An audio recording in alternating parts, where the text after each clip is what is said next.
बिस्मिल्लाहिर्रहमानिर्रहीम। अस्सलाम वालेकुम to all of you guys. मैं नवीदुल एहसान हूँ।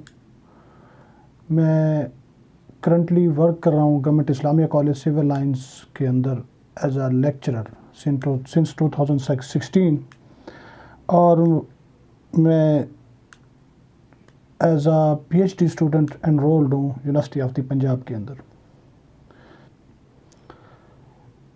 मुझे तकरीबन कुछ 6-7 साल हो गए हैं जॉब करते हुए, और हर साल कुछ नए स्टूडेंट्स के साथ, स्पेशली अंडर ग्रेजुएट के जो स्टूडेंट्स होते हैं मेरे अपने कॉलेज के अंदर, या यूनिवर्सिटी के जो स्टूडेंट्स होते हैं जो अपने फाइनल ईयर के अंदर जब वो फाइनल सेमेस्टर के अंदर पहुंचते हैं, या स्पेशली जो पोस्ट ग्रेजुएट स्टूडेंट्स होते हैं, मींस के एमफिल के स्टूडेंट्स जो अपने फाइनल सेमेस्टर के अंदर पहुंचते हैं, तो वो उनका जितने भी मेरे जानने वाले होते हैं उनका नॉर्मली क्वेश्चन यही होता है कि अब हमने करना क्या है, अब हमने जॉब कैसे ढूंढनी है, टेस्ट कहाँ से आता है, किस तरह उसको प्रिपेयर किया जाए। तो मुझे जो भी मिलता था मैं कोशिश करता था कि उसे गाइड करूं, जितना मुझसे मतलब कि हो सकता था मैं उसे गाइड कर देता था। लेकिन ये एक सब्जेक्टिव डिबेट है जिसको आप सिंगल वर्ड के अंदर या एक सिंगल लाइन के अंदर किसी को भी एक्सप्लेन या नहीं बता सकते कि आपने प्रिपेयर किस तरह करना है। तो उसके लिए मैं चाह रहा था कि मैं किसी न किसी तरीके से जितने भी हमारे जो नए स्टूडेंट्स आते हैं केमिस्ट्री के अंदर जो अपनी डिग्रीज़ कंप्लीट करते हैं, उनको गाइडलाइंस के लिए इंस्ट्रक्ट करने के लिए कि वो अब किस तरह अपने आप को जॉब के लिए इनिशिएट करें और किस तरह प्रिपेयर करें। तो उसके लिए मैं कोई कनेक्शन बनाना चाह रहा था। उसके लिए मैंने बेटर वे यही ढूंढा हुआ था कि मैं किसी सोशल साइट पे, मींस के यूट्यूब के अंदर या किसी इस तरह के वीडियो लेक्चर्स बना के उसके ऊपर डालूँ। तो उसके सिलसिले को मैंने यही बेहतर टाइम समझा कि मैं इसे शुरू करूँ यहाँ से। और क्योंकि रिसेंटली अभी पेपर हुआ है पीपीएससी का फॉर लेक्चरर केमिस्ट्री का, जो मैंने फ़र्स्ट टाइम दिया था 2016 के अंदर, और तभी मेरा क्लियर हुआ था और मेरी सिलेक्शन हुई थी। उससे पहले मैं जॉब करता रहा हूँ पाकिस्तान एटॉमिक एनर्जी कमीशन का जो ज़ेली इदारा है कहूटा रिसर्च लैब, जिसको हम doctor Abdul Qadeer Khan research lab भी बोलते हैं। तो वहाँ पे एज अ साइंटिफिक ऑफिसर में रहा हूँ। मैंने लाइफ के अंदर को तकरीबन 3-4 टेस्ट दिए हैं अपनी जॉब के लिए, और अल्हम्दुलिल्लाह कभी भी मेरा टेस्ट नहीं फेल हुआ। उसकी वजह यही होती है कि जब मैं डिग्री के अंदर था, ड्यूरिंग माई डिग्री में बहुत ज़्यादा फोकस्ड था। मैं पहले से ही मतलब कि जिस चीज़ को भी पढ़ रहा होता था तो मेरी कोशिश यही होती कि मैं उसे मैक्सिमम इनपुट दूँ, ताकि मेरे पास मैक्सिमम नॉलेज जो है वो उस चीज़ का एक्सट्रैक्ट होता रहे, ताकि जब भी मैं किसी टेस्ट के लिए बैठूँ तो मैं परफॉर्म अच्छा कर सकूँ। तो वो उसका बाद में मुझे रिज़ल्ट भी मिलता रहा। लेकिन हमारे जो इंस्टीट्यूशनल जितने भी सेक्टर्स हैं, यूनिवर्सिटीज़ हैं या कॉलेजेस हैं, वहाँ पे जितने भी स्टूडेंट पढ़ने आते हैं उनका नॉर्मली फोकस यही होता है कि किसी न किसी तरीके से हम तैयार होकर सेमेस्टर को पास कर लें और अगले सेमेस्टर में चले जाएं, बस अगले को पास कर लें, और फोकस्ड होते हैं किस चीज़ पे, सिर्फ सीजीपीए पे। तो इस वजह से जब भी वो मार्केट के अंदर आते हैं अपनी सीवी लेके किसी भी जॉब के लिए वो स्ट्रगल करते हैं, तो वो अक्सर अपने आप को उस मियार का नहीं पाते कि उन्हें वो जॉब वो विन कर सके। ये एक अनफॉर्चुनेट हमारे मुल्क का एक अलमिया है। तो मैं ये चाहता था कि इस पे काम किया जाए थोड़ा सा, ताकि स्टूडेंट्स को थोड़ा इल्म हो, स्पेशली वो वाले स्टूडेंट्स जो अपने फाइनल ईयर्स के अंदर हैं, उनको थोड़ा इसके बारे में पता चले। तो उसके लिए मैंने सबसे पहले तो ये मटेरियल डिफरेंट जगहों से और इकट्ठा किया। फिर इकट्ठा करने के बाद मैंने कहा कि इस पे थोड़ा एक लेक्चर अच्छे तरीके से बनाया जाए और थोड़ा सा गाइड किया जाए कि हम पेपर किस तरह अटैम्प्ट करते हैं। पेपर को आप जब आपके सामने आता है, लेट्स से मैं आपके सामने जब ये पेपर करने लगूंगा तो मेरी कोशिश यही होगी कि मैं इस पेपर को इस तरह सॉल्व करूं आपके सामने कि मैं ये पर्सनली एग्जाम के अंदर बैठा हूं और वहीं पे मैं सॉल्व कर रहा हूं, और मैं वे ऑफ थिंकिंग बताऊंगा कि मैं इस क्वेश्चन को किस तरह सोचता हूँ, ताकि आप जब पीपीएससी के पेपर के अंदर बैठते हैं तो आपको ये नहीं होता कि आपने 100% क्वेश्चन सारे वहाँ पे सॉल्व करने हैं जितने भी आए हुए हैं। आपको एटलीस्ट 60 प्लस में जाना होता है। अगर आप 60 प्लस के अंदर चले जाते हैं तो उसको पेपर को वहीं पे वो छोड़ दें, आप उसे वहीं पे छोड़ के वापस कर दें अगर आपको क्वेश्चन उससे आगे नहीं आते। तो जितने आते हैं, अगर आप सबसे पहले जब भी आपके सामने पेपर आता है तो आप उसको अटैम्प्ट करें, और अटैम्प्ट इस तरह करें कि जो क्वेश्चन आपको श्योर शार्ट हो उनको करते जाएँ पहली दफ़ा। उसके बाद आप देखें जो आपके साथ जो डाउट के अंदर क्वेश्चंस आ रहे हैं, जिनके अंदर आपको 2 ऑप्शंस के अंदर डाउट आ रहा है, तो उसके अंदर अपने डाउट्स को क्लियर करने की कोशिश करें। अगर आप ज़्यादा उस पर फोकस करेंगे तो कुछ क्वेश्चंस आप दोबारा भी सॉल्व कर लेंगे। तो इस तरह आपके पास वो क्वेश्चन 70 तक चले जाएंगे। अगर आप 70 क्वेश्चन अटैम्प्ट कर देते हैं और 70 क्वेश्चंस में से आपको 60 क्वेश्चन बिल्कुल कम्प्लीटली श्योर है, तो वो आपके टेस्ट, इवन आपका नाम टॉपर्स में आएगा और आपको कोई फेल नहीं कर सकता, वो टेस्ट आपको क्वालिफाई होगा हर हाल में। तो हमारे यहाँ मिथ यही होता है कि वो जो है ना अपनी इस एफर्ट के अंदर, मुझे तो थोड़े से सवाल आते हैं, लेट से किसी को अगर 45 सवाल आते हैं तो वो 45 करने के बाद वो कहता है ये तो कुछ भी नहीं है, उसके बाद वो फिर तुक्के लगाना शुरू कर देता है। तुक्के से फिर नेगेटिव मार्किंग होते होते होते उसका नंबर जो है ना बिलो 40 में चले जाते हैं और उससे वो फेल हो जाता है। जिस तरह लास्ट टाइम टेस्ट हुआ है और जिनका पास नहीं हुआ था तो उनके लिए तो लकीली वो टेस्ट कैंसिल हो गया, और जिनका टेस्ट पास हो गया था उनके लिए अनफॉर्चुनेटली वो टेस्ट कैंसिल हो गया फिर। तो इसको फिर जो है ना दोबारा आप लोगों को चांस मिला है, तो लेकिन अब दोबारा भी सीटें आने वाली हैं, रिसेंटली कुछ अरसे के अंदर आएंगी इंशाल्लाह ताला। तो आप लोगों ने अपने आप को फोकस्ड रखना है।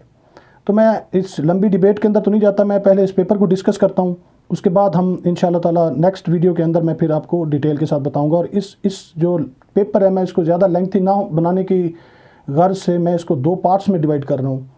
इस पार्ट के अंदर हम तकरीबन 48 to 50 क्वेश्चंस को सॉल्व करेंगे, बाकी जो क्वेश्चंस होंगे उनको हम अगली वीडियो पार्ट 2 के अंदर सॉल्व करेंगे, ताकि हमारा जो है वो एक वीडियो ज़्यादा लेंथी भी ना हो और आप ज़्यादा बोर भी ना हो और उसको समझ भी सकें अच्छे तरीके से।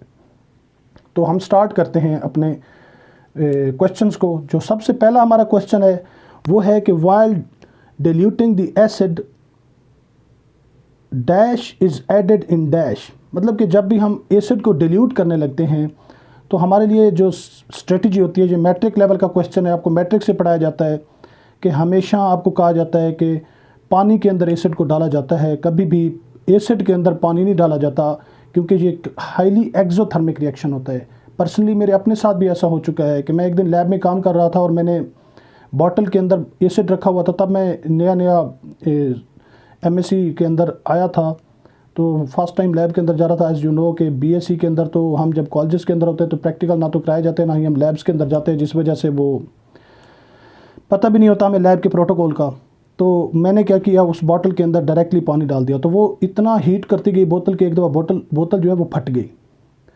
तो इसके लिए यही सबसे अप्रोप्रिएट वे होता है कि आप हमेशा वाटर के अंदर एसिड डालते हैं।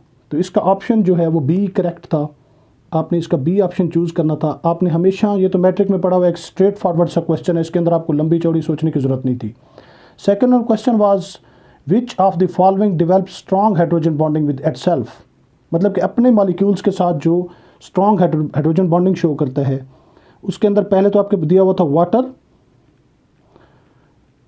और दूसरा आपको दिया हुआ था HF, तीसरा आपको दिया हुआ था NH3। अब क्या है कि इन तीनों के अंदर हाइड्रोजन बॉन्डिंग पाई जाती है। बाज़ औक़ात वो इस तरह भी क्वेश्चन आपको दे देता है कि अगर आपको वो वाटर के साथ अगर दे देता साथ में HCl और साथ में आपको दे देता कोई और कंपाउंड, तो फिर तो आपके लिए इजीली ऑप्शन या वाटर ही बचता था, क्योंकि सिर्फ वाटर के अंदर ही हाइड्रोजन बॉन्डिंग होनी थी। याद रखिएगा, तमाम तर ऐसे मॉलिक्यूल्स जिनके अंदर ऑक्सीजन हो, जिनके अंदर फ्लोरीन हो, जिनके अंदर इसके अलावा नाइट्रोजन हो, ये 3 एलिमेंट अगर मौजूद हैं और साथ इनके हाइड्रोजन लगी हुई है तो वो हमेशा हाइड्रोजन बॉन्डिंग शो करेंगे। जिनके अंदर भी याद रखिएगा ऑक्सीजन, फ्लोरीन और नाइट्रोजन, क्योंकि ये most electronegative element of the periodic table है। फ्लोरीन की इलेक्ट्रोनेगेटिविटी 4 है, वाटर की, इसकी ऑक्सीजन की राउंडली 3.5 है, और जो नाइट्रोजन है इसकी तकरीबन 3.05 के करीब है। तो इसी वजह से इनकी अबव दैन 3 होने की वजह से इलेक्ट्रोनेगेटिविटी, जब भी इनके साथ हाइड्रोजन जुड़ता है तो वो जो पोल्स बनते हैं वो बहुत स्ट्रांग बनते हैं, जिसकी वजह से जब भी ये physical forces of attraction show करते हैं तो उसको हम हाइड्रोजन बॉन्डिंग बोलते हैं।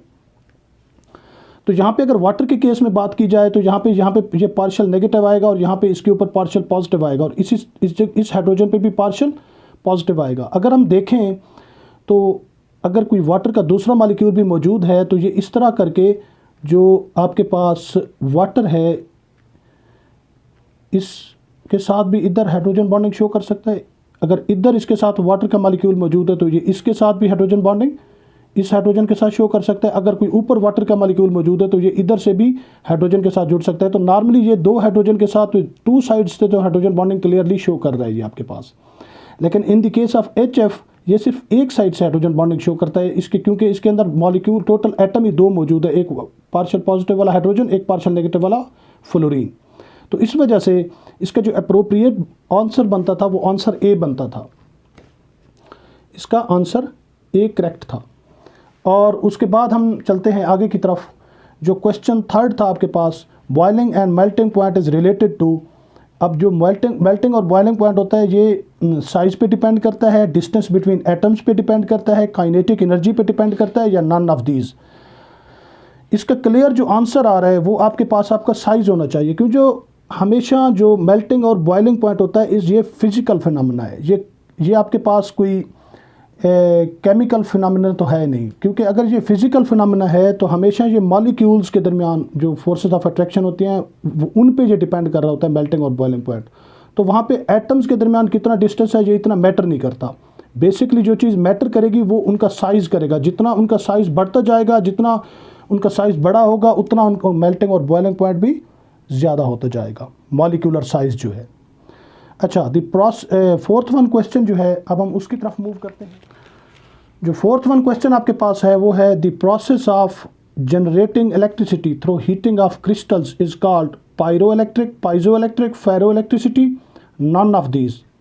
तो इसका जो आंसर करेक्ट बनता है वो पायरोइलेक्ट्रिक जो सब्सटेंसेस होते हैं, जो क्रिस्टल्स होते हैं, वो जो है ना इलेक्ट्रिसिटी प्रोड्यूस करते हैं जब उनके क्रिस्टल को क्या किया जाता है, हीट किया जाता है।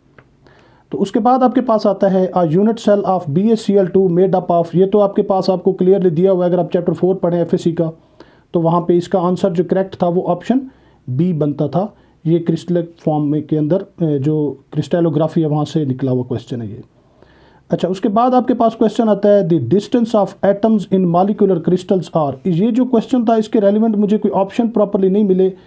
जितना भी मैंने इसको सर्च किया है फिलहाल इसके रेलिवेंट मुझे नहीं मिला, तो मैं कोशिश यही करूंगा कि अगर मिल जाता है तो मैं इसके इंशाल्लाह ताला आपके साथ ज़रूर शेयर करूंगा इसको। 7 क्वेश्चन क्या है, Heisenberg uncertainty principle states that dash and dash can not be measured simultaneously.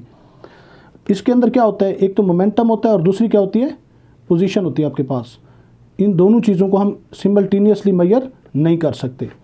तो आपके पास यहाँ पे ना तो मोमेंटम वाला ऑप्शन दिया हुआ था ना ही पोजीशन वाला। तो यहाँ पे जो तकरीबन कोई राउंडली करीब आंसर आ रहा था वो वेलोसिटी और साइज़ का बनता था। मैस और साइज़ तो हो नहीं सकता, टार्क एंड एनर्जी भी नहीं हो सकता, वेलोसिटी और साइज़ किसी हद तक आप कह सकते हैं, लेकिन ये अभी भी डाउटेड है। तो इसको मैं अभी इस पर मैंने कोई आपको कमेंट नहीं करता कि इसका आंसर कौन सा होगा, क्योंकि नन ऑफ दीज भी साथ दिया हुआ है। इट माइट भी पॉसिबल कि वो नन ऑफ दीज की तरफ वो चला जाए, लेकिन इस पर मैं फर्दर सर्चिंग कर रहा हूँ। तो डिफरेंट कोलीग्स के साथ डिस्कस करने के बाद फिर मैं आपको बता सकता हूँ कि इसका अप्रोप्रिएट आंसर कौन सा होगा। उसके बाद जो है नेक्स्ट जो क्वेश्चन है, द एनर्जी ऑफ 3D सब शेल इज़ खाली जगह देन 3p। जो 3D की एनर्जी होती है वो तो हमेशा ग्रेटर होती है अगर ग्रेटर देन 2 इलेक्ट्रॉनिक सिस्टम है, क्योंकि यहाँ पे उसने डिफाइन नहीं किया हुआ कि ये 2 इलेक्ट्रॉनिक सिस्टम है तो फिर तो वो स्मॉलर हो जाएगी। अगर 2 इलेक्ट्रॉनिक से ज़्यादा है तो फिर क्या होगी, ग्रेटर होगी 3D की जो एनर्जी है। क्योंकि ये अगर आप पढ़ें चैप्टर नंबर जो आपके पास दिया हुआ है 5 FSC के अंदर, जो फर्स्ट ईयर का चैप्टर है, वहाँ पे आपके पास जो हाइड्रोजन का स्पेक्ट्रा है वहाँ पे जो क्वेश्चन डिटेल के साथ दिया गया है, और वहाँ पे आपको यही कहा जाएगा कि जो 3p की एनर्जी होती है वो ग्रेटर होती है 3D से, कब, जब 2 इलेक्ट्रॉनिक सिस्टम होगा। अगर 2 इलेक्ट्रॉनिक सिस्टम नहीं है तो फिर वो ग्रेटर नहीं होगी। फिर क्या होगा, अगर ग्रेटर दैन 2 इलेक्ट्रॉनिक सिस्टम आ जाता है, ग्रेटर दैन 2 इलेक्ट्रॉनिक सिस्टम होगा तो फिर आपके पास क्या होगा, वो 3D की एनर्जी क्या होगी, ग्रेटर होगी 3। नेक्स्ट हमारा क्वेश्चन है विच example of electromagnetic radiations, which of the following. इस क्वेश्चन की स्टेटमेंट सही नहीं दी हुई, which of the following is the example of electromagnetic radiations. तो अल्फा रेज कभी नहीं होती, बीटा रेज भी नहीं होती, ये गैमा रेज हो सकती है। क्यों, जो आपके पास जो इलेक्ट्रोमैग्नेटिक स्पेक्ट्रम है उसके अंदर सबसे पहले आती है कॉस्मिक रेज, उसके बाद आपके पास आती है गैमा रेज, उसके बाद आपके पास आती है कौन सी, एक्स रेज, उसके बाद आपके पास एक्स रेज के बाद आती है यूवी रेज, उसके बाद आती है आपके पास विजिबल रेज, उसके बाद आपके पास आती हैं उसकी कौन सी वाली, IR, उसके बाद आती हैं आपके पास रेडियो वेव्स, उसके बाद आपके पास आती हैं माइक्रोवेव्स दैन रेडियो वेव्स। तो ये आपके पास ओवरऑल जो है जो इनकी डिफरेंट रेंजेस हैं, ये डिफरेंट नेम्स के साथ मौजूद होती है। तो गैमा रेज इसका करेक्ट आंसर बनता है, क्योंकि अल्फ़ा और बीटा रेज को हम न्यूक्लियर रेज तो कह सकते हैं, इनको हम इलेक्ट्रोमैग्नेटिक रेडिएशंस नहीं कहते, इनके अंदर इलेक्ट्रोमैग्नेटिक प्रॉपर्टीज़ नहीं होती। तो इसका गैमा रेज करेक्ट आंसर था। उसके बाद केमिकल बॉन्डिंग के रेलिवेंट कुछ क्वेश्चंस आए हुए थे। केमिकल बॉन्डिंग का जो पहला क्वेश्चन आया हुआ था वो था which of the following is conductor and have covalent bond. इनमें से कौन सा ऐसा ऑप्शन है जो कि जिसके अंदर कोवलेंट बॉन्ड भी पाया जाता हो और वो कंडक्टर भी हो। नाइट्रोजन के अंदर कोवलेंट बॉन्ड होता है लेकिन ये कंडक्टर नहीं है।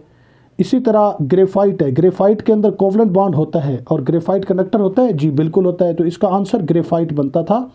और ऑक्सीजन जो है इसके अंदर कोवलेंट बॉन्ड होता है लेकिन ये कंडक्टर नहीं है।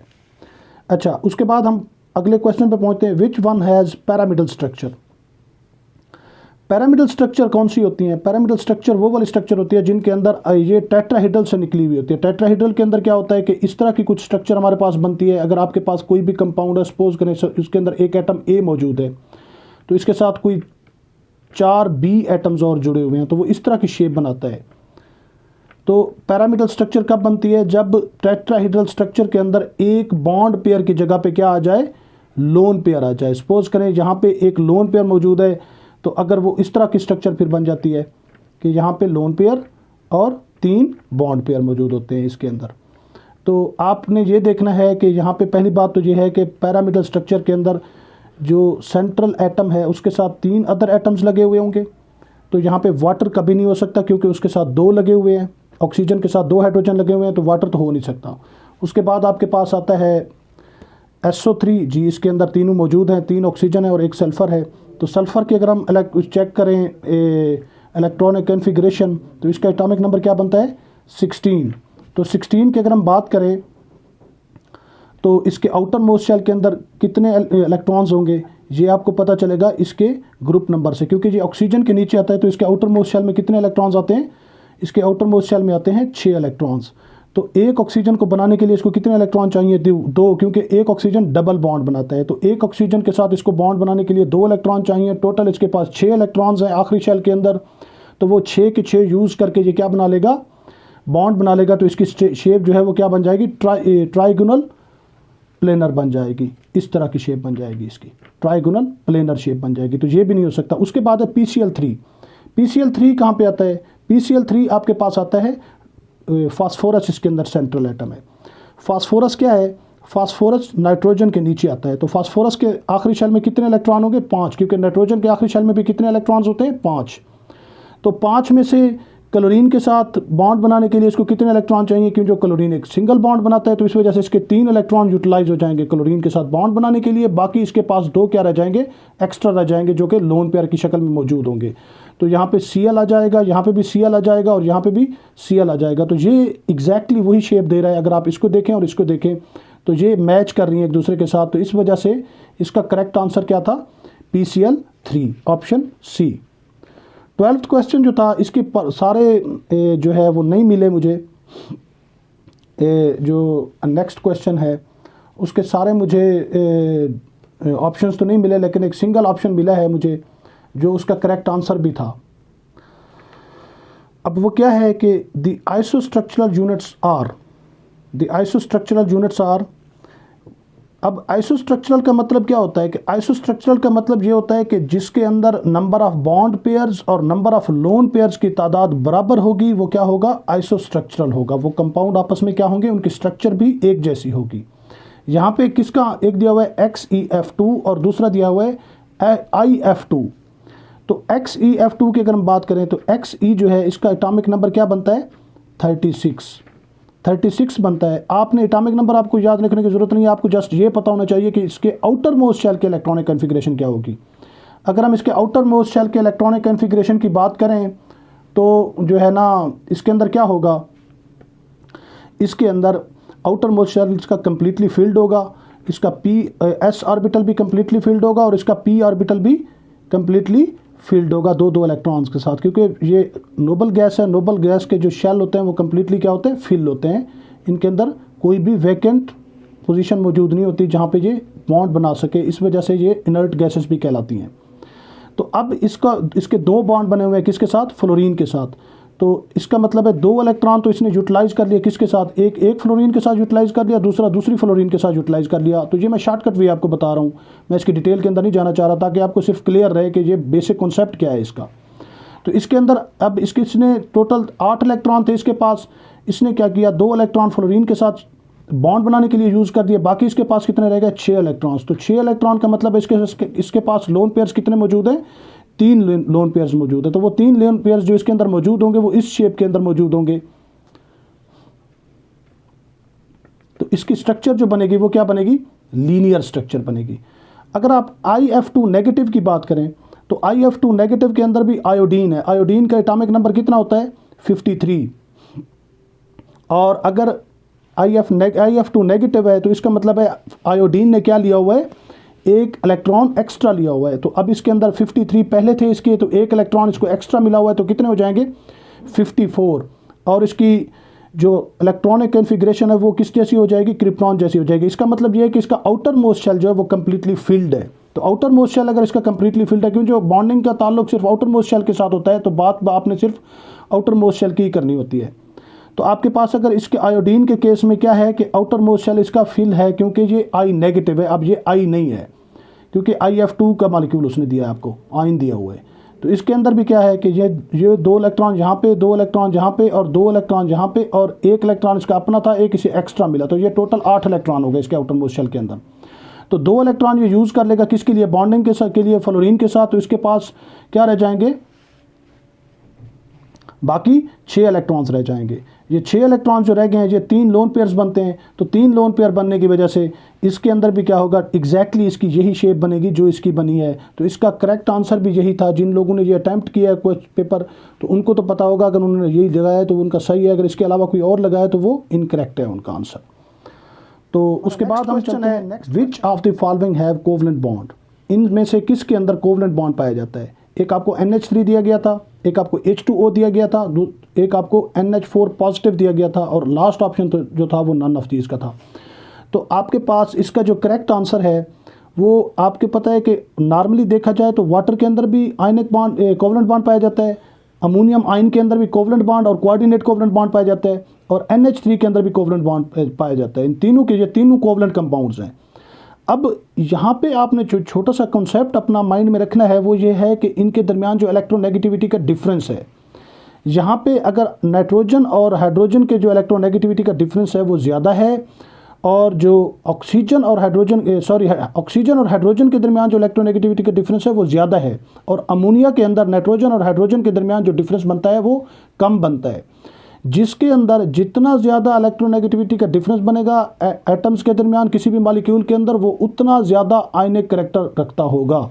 तो इसका मतलब है वाटर की निस्बत अमोनिया के अंदर कम आयनिक करैक्टर होता है, क्योंकि इन दोनों का, हाइड्रोजन और नाइट्रोजन का जो EN डिफरेंस है, EN difference of N minus EN difference of H, और दूसरा आपके पास है EN difference of O minus EN difference of H। तो इन दोनों का जो डिफरेंस बनता है वो ज़्यादा है, इस वजह से ये क्या है, मोर आयनिक है, लेस कोवलेंट है। और इनके अंदर जो EN का डिफरेंस है वो क्या है, कम है, इस वजह से ये ये क्या है, लेस आयनिक और मोर कोवलेंट है। तो इस वजह से इसका करेक्ट आंसर आपके पास क्या था, अमोनिया बनता था। और इसके अंदर क्या है, मेरे ख्याल में यहाँ पे जो है ना कोऑर्डिनेट कोवलेंट बॉन्ड पाया जाता है, तो इसका करेक्ट आंसर ये बन भी नहीं सकता था। उसके बाद जो नेक्स्ट क्वेश्चन बनता है आपका आया हुआ था वो था, a compound at absolute zero absent of free electrons and perfectly insulator have strongest. इसके अंदर क्या स्ट्रॉन्गेस्ट होता है, covalent bond, ionic bond, coordinate bond, none of these. अब इन तीनों में से आपको पता है कि जितने भी आयनिक सॉलिड्स होते हैं ये प्योर सॉलिड स्टेट के अंदर क्या होते हैं, इंसुलेटर होते हैं, जब क्योंकि इनके पास फ्री इलेक्ट्रॉन्स मौजूद नहीं होते उस सूरत के अंदर। तो इसका करेक्ट आंसर क्या था, आयनिक बॉन्ड वाला। अच्छा, उसके बाद आपके पास ये रिएक्शन दिया हुआ था, एक रिएक्शन क्या था, रिएक्शन था कि आपके पास for the reaction A plus B that will give you C plus D at equilibrium, which of the following is true? Option A and B equal to C and D. Option B A and B twice then C and D. Option C क्या था, A and B and C and D present in different concentrations. D क्या था, none of these. अब इसके अंदर इस reaction के बारे में उसने कोई इन्फॉर्मेशन नहीं दी। मैंने बहुत सारे लोगों से इसके बारे में पूछने की कोशिश की तो मुझे काफ़ी सारे लोगों ने ये कहा कि हमने जब इस रिएक्शन को देखा तो ये रिएक्शन रिवर्सिबल फॉर्म में नहीं दिया हुआ था। एग्जैक्टली ये एक इरिवर्सिबल फॉर्म में ये रिएक्शन दिया गया था। अगर ये रिएक्शन इरिवर्सिबल फॉर्म में दिया गया था तो फिर इसका correct answer of none of these बनता है, क्योंकि इसके इनमें से कोई भी ऑप्शन फिर अप्रोप्रिएट नहीं बनता इनका।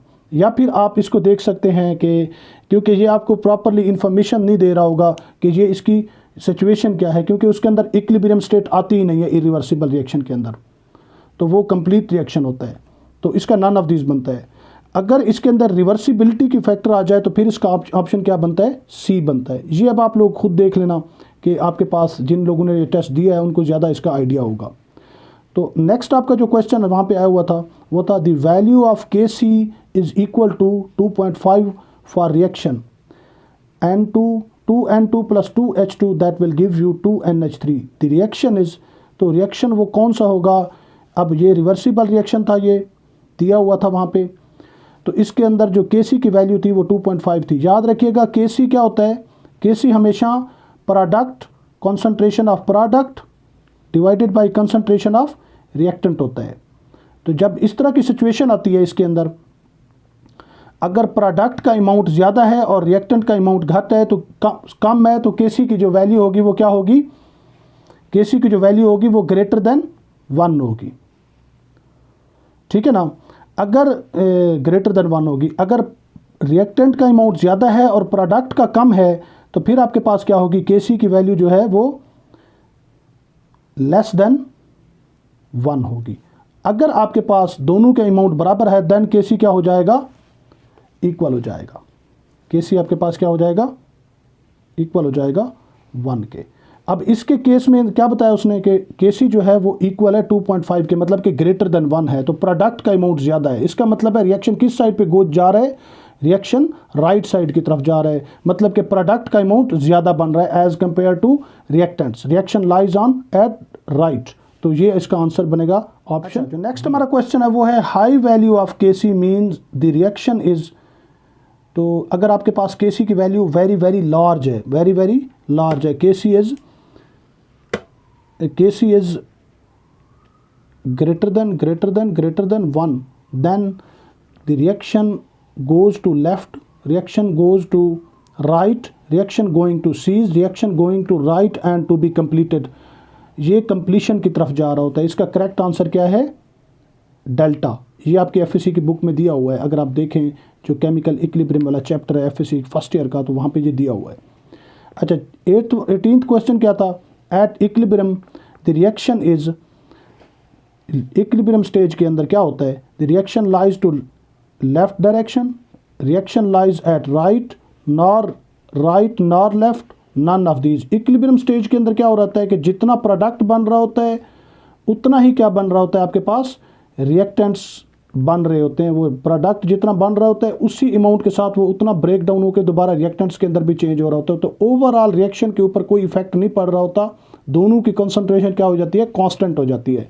तो उस सूरत के अंदर ना तो रिएक्शन को आप लेफ्ट डायरेक्शन पे कह सकते हैं, ना ही आप एब्सोल्युटली उसको राइट डायरेक्शन पे कह सकते हैं।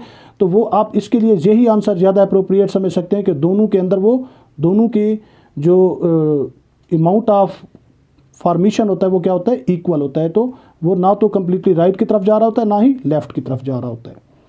नेक्स्ट जो हमारा क्वेश्चन था वो था मिली equivalent is equal to.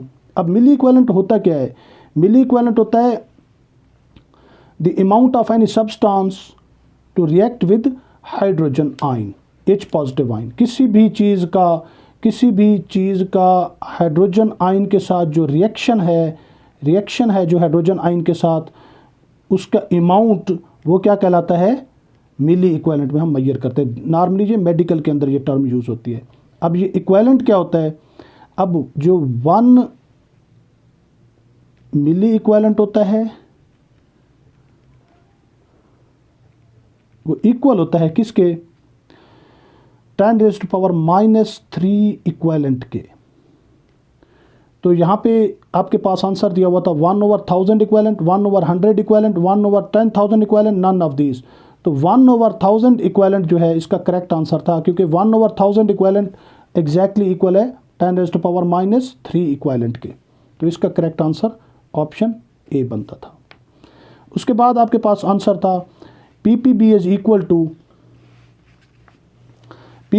Equal to nanogram per litre, microgram per litre, milligram per litre. याद रखिएगा लीटर का साइन हमेशा हम बड़ा डालते हैं, नन ऑफ दीज। तो अब हमारे पास जो पीपीबी सॉल्यूशन होता है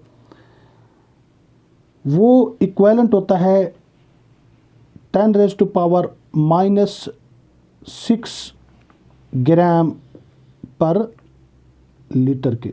पीपीबी सॉल्यूशन किसके बराबर होता है? 10⁻⁻6 ग्राम पर लीटर।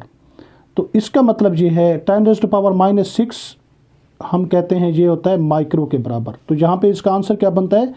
पीपीबी सॉल्यूशन जो होता है वो बराबर होता है 10⁻⁻6 ग्राम पर लीटर के। तो ये बनता है microgram per litre. 1 PPB is equal to 1 microgram per litre, या फिर पर केजी भी आ सकता है अगर आपके पास जो सॉल्यूशन है वो अगर सॉलिड है तो इसका करेक्ट आंसर बीटा था। और दूसरी बात ये भी आ सकती है कि जो आपको इसका भी पता होना चाहिए, जो पीपीएम है, पीपीबी है, ये कितने पीपीएम के इक्वल होता है।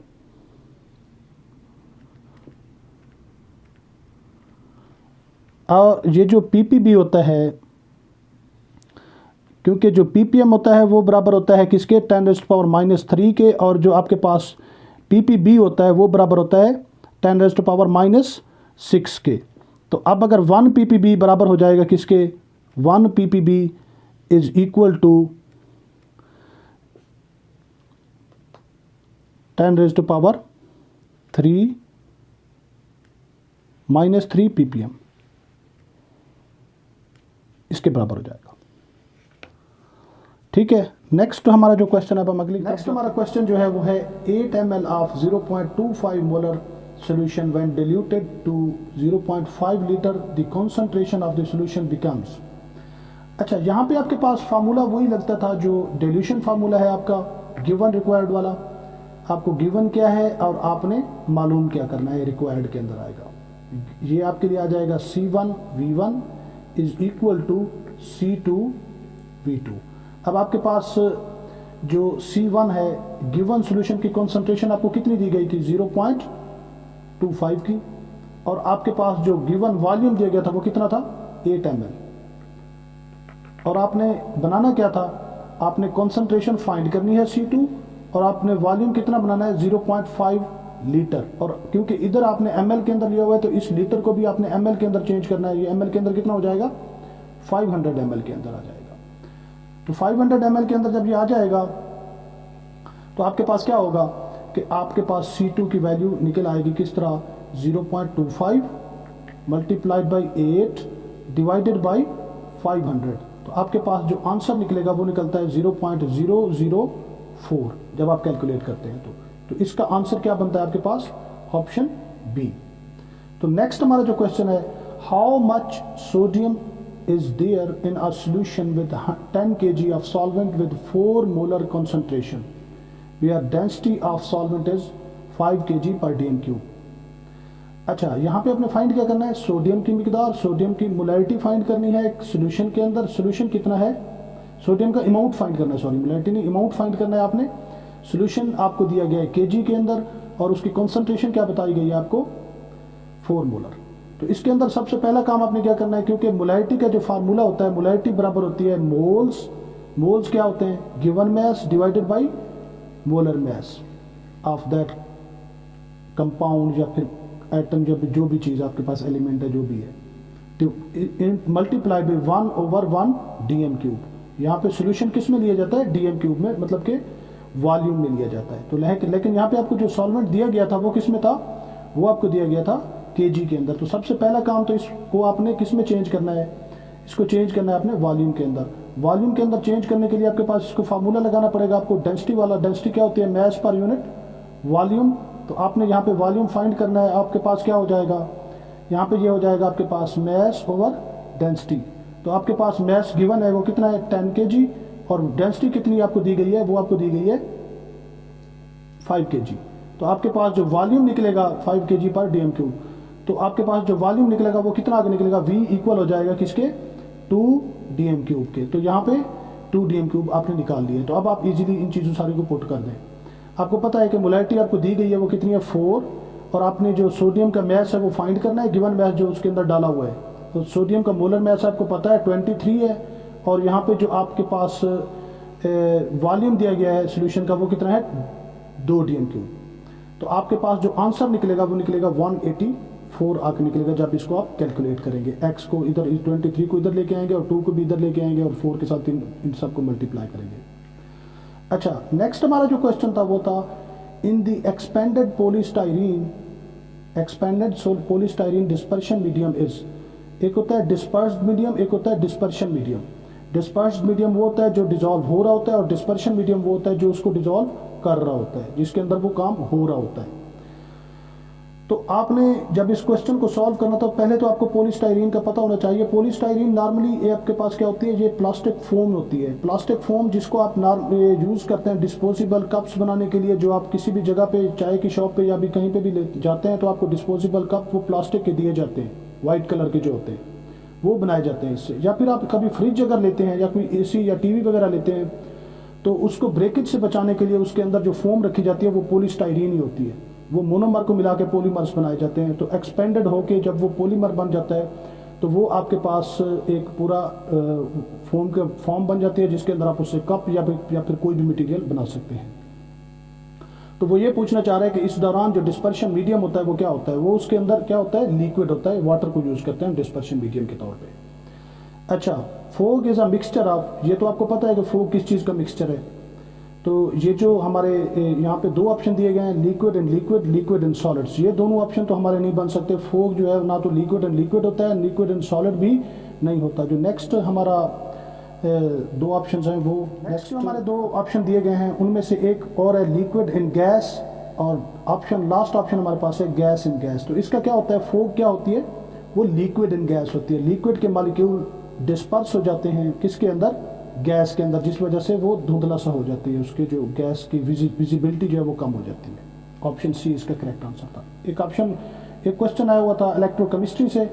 इलेक्ट्रोकेमिस्ट्री से हमारा क्वेश्चन यह था the standard potential of hydrogen hydrogen electrode at pH 10 will B.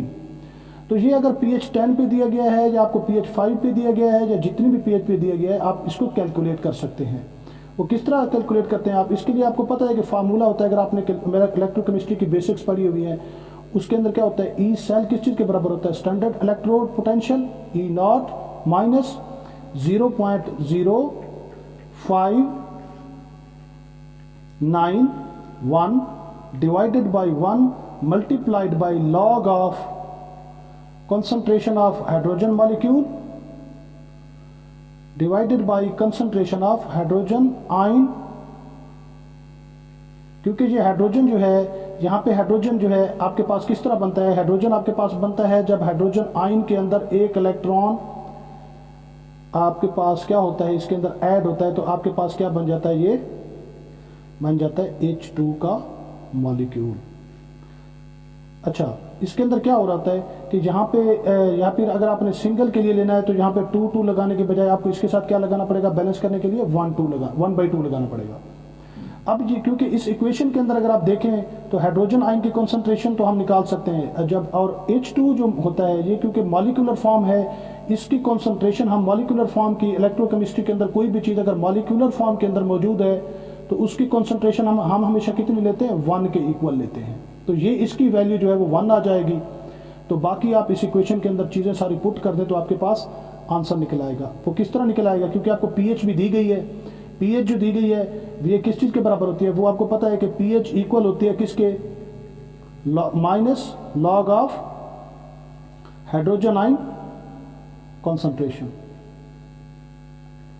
और आपके पास जो हाइड्रोजन आयन कॉन्सेंट्रेशन है वो दी हुई है, तो आपने ये अगर आप इसको थोड़ा सा चेंज कर दें तो ये आपके पास इस इक्वेशन को आप यूँ भी लिख सकते हैं, लॉग ऑफ 1/h ये बन जाती है, concentration of log of 1/h। अगर आप ये माइनस ख़त्म कर देते हैं तो pH इसके इक्वल आ जाती है। तो इसका मतलब ये है कि इस पूरे फैक्टर की जगह पे इस इक्वेशन को अगर मैं दोबारा लिखूं तो ये कुछ इस तरह से मैं इसको लिख देता हूं ताकि आपके लिए आसानी हो जाए। E0 minus 0.0591 multiplied by log of 1/h positive इसकी कॉन्सेंट्रेशन। ठीक है, तो आपके पास E0 की जो वैल्यू होती है स्टैंडर्ड हाइड्रोजन इलेक्ट्रोड के लिए, E0 की जो वैल्यू होती है वो 0 होती है। इसका स्टैंडर्ड पोटेंशियल जो है वो आर्बिट्रेरी हम क्या लेते हैं, 0 लेते हैं।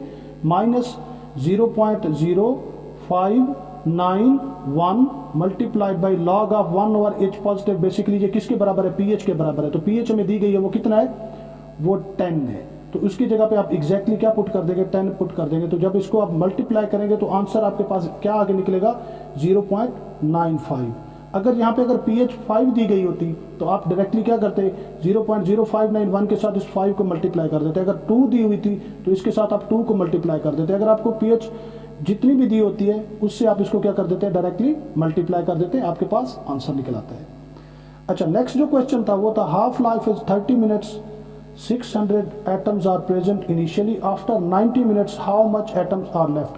यहाँ पे सिंपल क्वेश्चन उसने ये पूछा था कि आपको पता है कि जो रिएक्शन होते हैं न्यूक्लियर रिएक्शन ये इंडिपेंडेंट ऑफ कंसंट्रेशन होते हैं ये, तो इस वजह से इनको टाइम कितना रिक्वायर्ड होगा इसको कंप्लीट होने में, इस रिएक्शन को। इसको आप सिंपली कैलकुलेट कर सकते हैं। हाफ लाइफ आपको टाइम भी दिया गया है और आपको उसकी इनिशियल कंसंट्रेशन भी बताई गई है। तो आपको पता है कि जब 30 मिनट्स के बाद इसकी 30 मिनट्स हाफ लाइफ है तो 30 मिनट के बाद ये कितना रह जाएगा, आफ्टर 30 मिनट्स इसकी फर्स्ट हाफ लाइफ के बाद ये रह जाएगा आपके पास कितना, 300 एटम्स रह जाएंगे। सेकंड हाफ लाइफ के बाद ये कितना रह जाएंगे, 150 रह जाएंगे। और थर्ड हाफ लाइफ के बाद ये कितने रह जाएंगे आपके पास, 175 रह जाएंगे। तो यहाँ पे टोटल कितने बन जाते हैं, 90 मिनट। क्यों, पहली हाफ लाइफ के लिए 30 मिनट, दूसरी हाफ लाइफ के लिए 30 मिनट और तीसरी हाफ लाइफ के लिए 30 मिनट। तो ये 30 + 30 + 30 ये 90 मिनट्स बनते हैं। तो आफ्टर 90 मिनट्स उसके अमाउंट कितना रह जाएगा, 75 एटम्स बाकी रह जाएंगे। और ऑप्शंस में 75 का ऑप्शन नहीं दिया गया था, वो जो क्वेश्चन था उसके अंदर, तो इस वजह से इसका आंसर क्या बनता था, नन ऑफ दीज। तो आपके पास जो नेक्स्ट क्वेश्चन था वो था आपके पास के which one is second order reaction from the following. उसके अंदर पहला जो रिएक्शन था वो क्या था कि आपके पास था hydrolysis of ester in the basic media, कि आपके पास क्या दिया हुआ था, इथाइल एसीटेट दिया हुआ था प्लस NaOH, उससे क्या बन रहा था, sodium acetate plus alcohol, ethyl alcohol.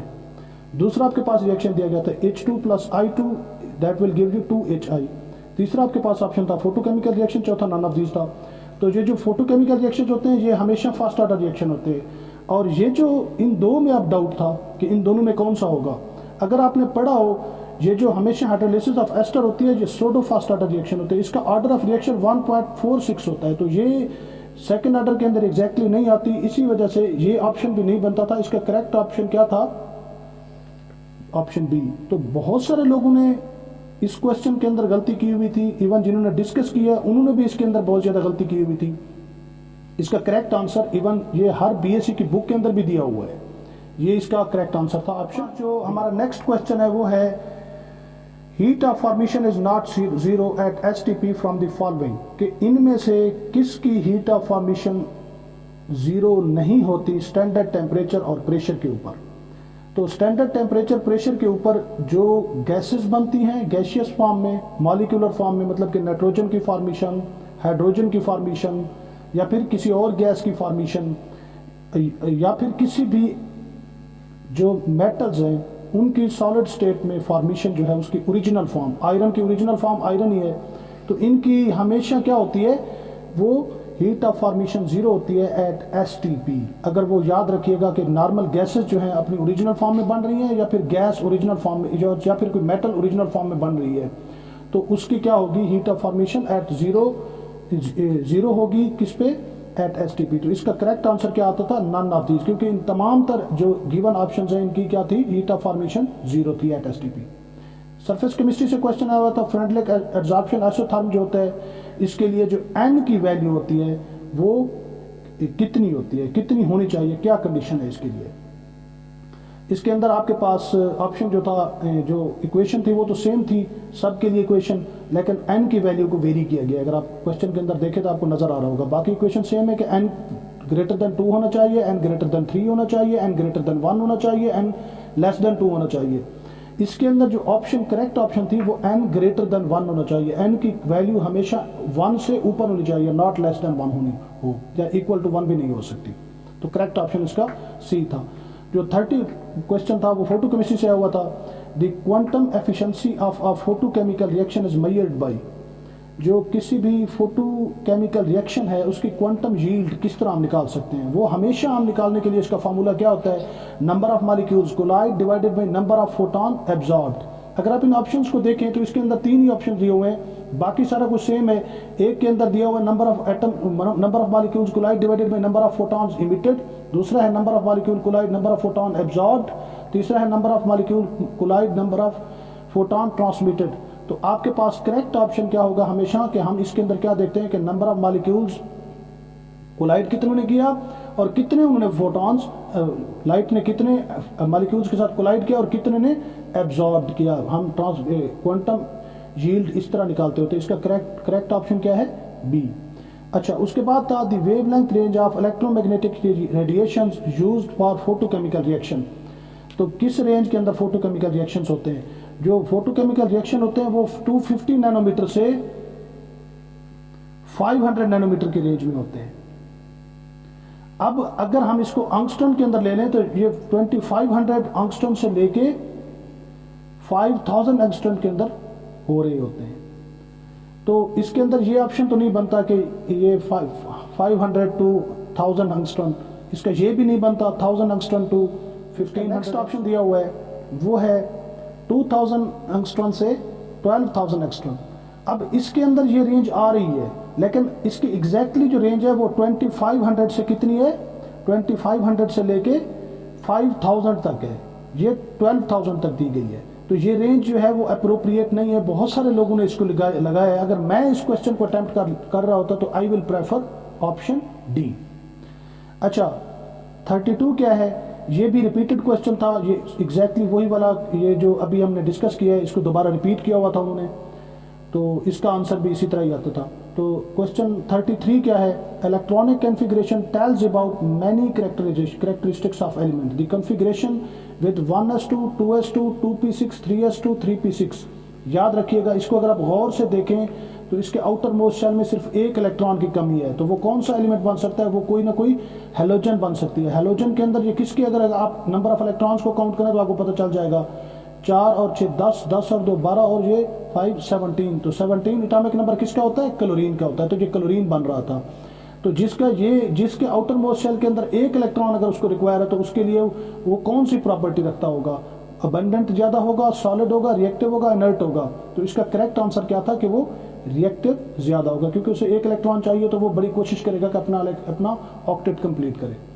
तो उसके बाद आपका नेक्स्ट क्वेश्चन था, वो था द एम्फोटेरिक हाइड्रोक्साइड इज, इनमें से कौन सा ऑक्साइड जो है वो एम्फोटेरिक है। याद रखिएगा, लेड के हाइड्रोक्साइड, कॉपर के हाइड्रोक्साइड, ब्रिलियम के हाइड्रोक्साइड, और इसके अलावा जो है एसएन के हाइड्रोक्साइड जो होते हैं, ये क्या है हमारे पास एम्फोटेरिक होते हैं। तो यहाँ पे इनमें से किसका हाइड्रोक्साइड दिया गया, लेड का, तो ये लेड वाला हाइड्रोक्साइड क्या होता है, एम्फोटेरिक होता है। इसका करेक्ट ऑप्शन ए था। उसके बाद आपके पास नेक्स्ट जो क्वेश्चन है वो है the element have different pattern of spectrum give the information, कि इनके जो स्पेक्ट्रम होते हैं उनसे हम इंफॉर्मेशन लेते हैं। लेट्स से अगर आपने केमिस्ट्री पढ़ी हुई है, मास्टर्स किया हुआ है, तो आपने बहुत सारी प्रॉपर्टीज़ एनालिटिकल केमिस्ट्री के अंदर दी जाती हैं कि सोडियम के लिए कौन सी वेवलेंथ होती है, 589 नैनोमीटर पे वो एब्जॉर्ब करता है, उसका स्पेक्ट्रम जो है उसकी लाइन आती है 589 पे। कैल्शियम की इसी तरह लाइन आती है। इनके जो कलर्ड स्पेक्ट्रम्स होते हैं वो हम देख सकते हैं। तो तमाम तर पीरियोडिक टेबल के अंदर एलिमेंट्स मौजूद, उनके हम स्पेक्ट्रम की बेस पे उनकी आइडेंटिफिकेशन कर सकते हैं। तो जो भी एलिमेंट होगा पीरियोडिक टेबल का, उसकी स्पेक्ट्रम के जरिए हम आइडेंटिफिकेशन कर सकते हैं। अच्छा, उससे नेक्स्ट जो क्वेश्चन था वो हमारा था कि जो नेक्स्ट क्वेश्चन हमारा आया हुआ था वो डी ब्लॉक एलिमेंट से आया हुआ था। वो क्या क्वेश्चन था, वो आपके पास क्वेश्चन था कि आपने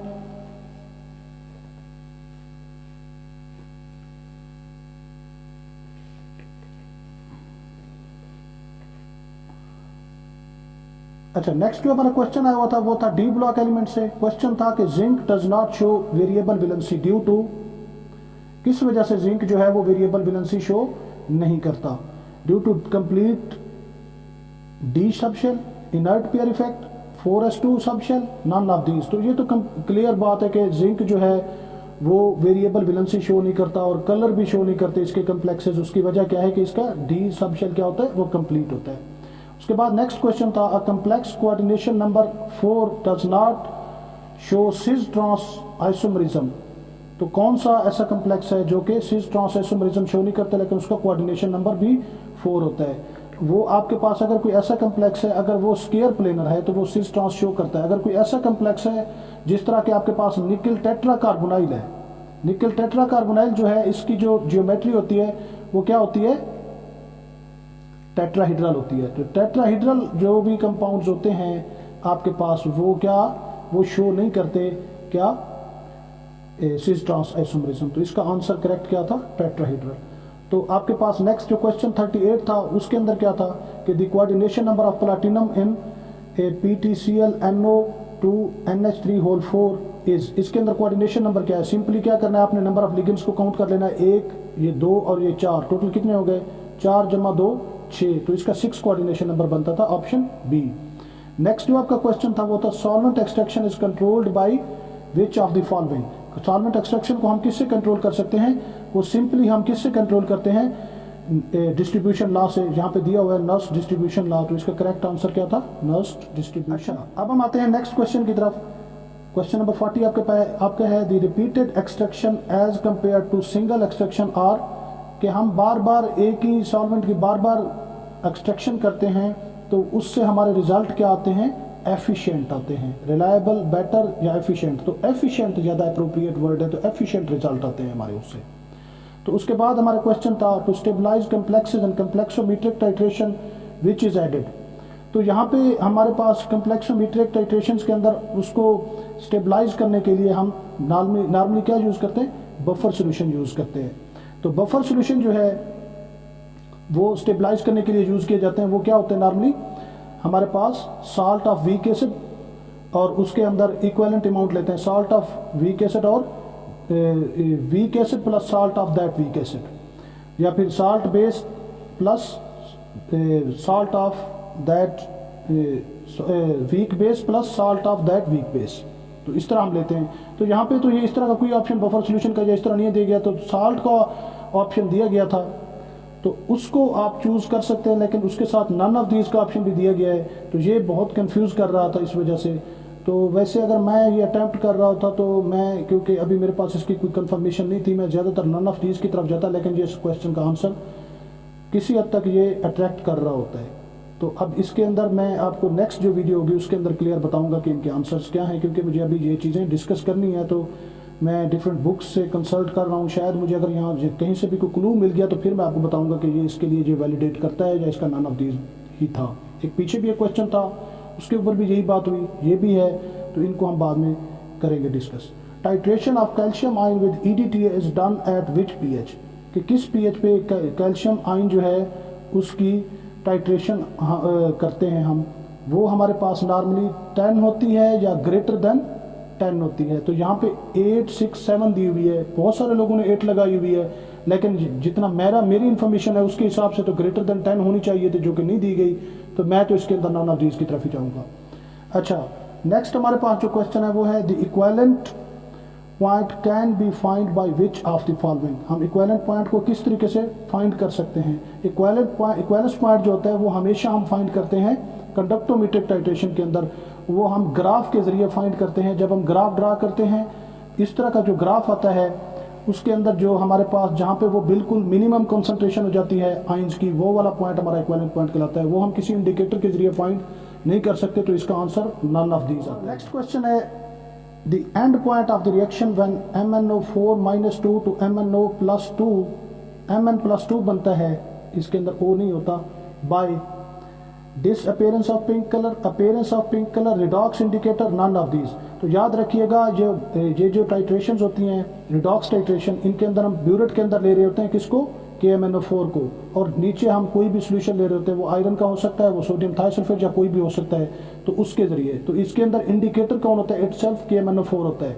तो इनिशियली वो कलर जो है वो जो भी टाइट्रेंट होता है, वो नीचे जो चीज़ को हमने कोनिकल फ्लास्क के अंदर लिया हुआ होता है उसका कलर लेस होता है, या फिर जो भी उसके अंदर कुछ थोड़ा सा कलर आ रहा होता है, लेकिन जब उनका एंड पॉइंट उसका क्या होता है, जस्ट पिंक कलर। जब जस्ट पिंक कलर की अपीयरेंस होती है तो उसको हम क्या बोलते हैं, इसका जो है एंड पॉइंट। तो इसका करेक्ट आंसर क्या था, just appearance of pink colour, option B. अच्छा, तो 45 क्वेश्चन क्या था, the end point in the redox titration is determined by. तो जो रिडॉक्स टाइट्रेशन होती है उसके अंदर एंड पॉइंट हम किस तरह निकालते हैं, फिनाफ्थलीन के जरिए निकालते हैं, नहीं ये तो एसिड बेस्ड टाइट्रेशन के अंदर यूज होता है। क्या हम रियोक्रोम ब्लैक टी के जरिए निकालते हैं, नहीं ये तो कम्प्लेक्सोमीट्रिक टाइट्रेशन के अंदर यूज होती है। क्या हम मिथाइल ऑरेंज को यूज करते हैं, ये भी एसिड बेस्ड टाइट्रेशन के अंदर यूज करते हैं। तो इसका करेक्ट आंसर क्या था, नन ऑफ दीज। और 46 क्वेश्चन को न्यूमेरिकल था, उसका भी अभी तक कोई पता नहीं चला।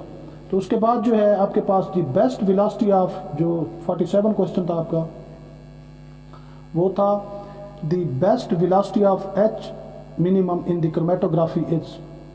ये आपके पास जो H मिनिमम होता है ये शो कर रहा होता है कि जो थ्योरेटिकल प्लेट्स होती है, नंबर ऑफ थ्योरेटिकल प्लेट्स के साथ इसका रिलेशन होता है, कि प्लेट हाइट के साथ इसका रेलिवेंट होता है। तो प्लेट हाइट जितनी स्मॉलर होगी, जितनी कम होगी, उतना वो कॉलम ज़्यादा एफिशिएंट होगा। अब इसके अंदर उसने जो जिस तरह की वर्डिंग यूज़ की है, इसके बारे में अभी तक कोई कंफर्मेशन नहीं है कि हम इसको किस पॉइंट ऑफ व्यू से या किस तरह के अंदर लें। तो इसका भी अभी कोई कंफ्यूजिंग आंसर से आ रहे हैं, इसका भी क्लियर कोई आंसर मुझे नहीं मिला। तो उसके बाद जो नेक्स्ट आपका क्वेश्चन 48 है वो है carbonyl group show absorption at dash wavelength. Carbonyl group किस वेवलेंथ पे अब्जॉर्प्शन शो करता है, जो आपके पास C डबल बॉन्ड O वाला ग्रुप है। तो ये आपके पास कहाँ पे शो करता है। अच्छा, तो ये ऑप्शन आपको दिए गए थे, इनमें से हमने करेक्ट ऑप्शन ढूंढना था कि एक आपके पास कार्बोनाइल ग्रुप जो है वो किस पे एब्जॉर्प्शन शो करता है IR के अंदर, 1600 पे, 1700 पे, 2950 पे, या नन ऑफ दीज पे। तो इसका करेक्ट आंसर आपके पास क्या आता था, 1700 पे कार्बोनाइल ग्रुप जो है वो एब्जॉर्प्शन शो करता है। 1700 से 1800 के दरमियान पे शो करता होता है वो। तो यहाँ पे क्लियर आपको पिक्चर दी गई थी, तो ये इसका आप आंसर निकाल सकते थे। फिलहाल इतना ही, और इसके अंदर जो भी आपके क्वेश्चंस हों वो आप पूछ सकते हैं किसी भी हवाले से। जो क्वेश्चंस यहाँ पे स्किप किए गए हैं उनके भी आंसर इंशाल्लाह ताला आपको नेक्स्ट वीडियो के अंदर लाजमी दिए जाएंगे, और इसके साथ इसके अंदर जो जनरल नॉलेज का पोर्शन दिया गया था वो भी आपको दिया जाएगा। और उसके बाद जब ये पेपर डिस्कस हो जाएगा तो मैं आपको डिटेल के साथ इंफॉर्मेशन दूंगा कि आपने नेक्स्ट जो आपका टेस्ट आ रहा है उसके लिए किस तरह प्रिपरेशन करनी है। तो इंशाल्लाह ताला मिलते हैं नेक्स्ट वीडियो के अंदर। अल्लाह हाफिज़।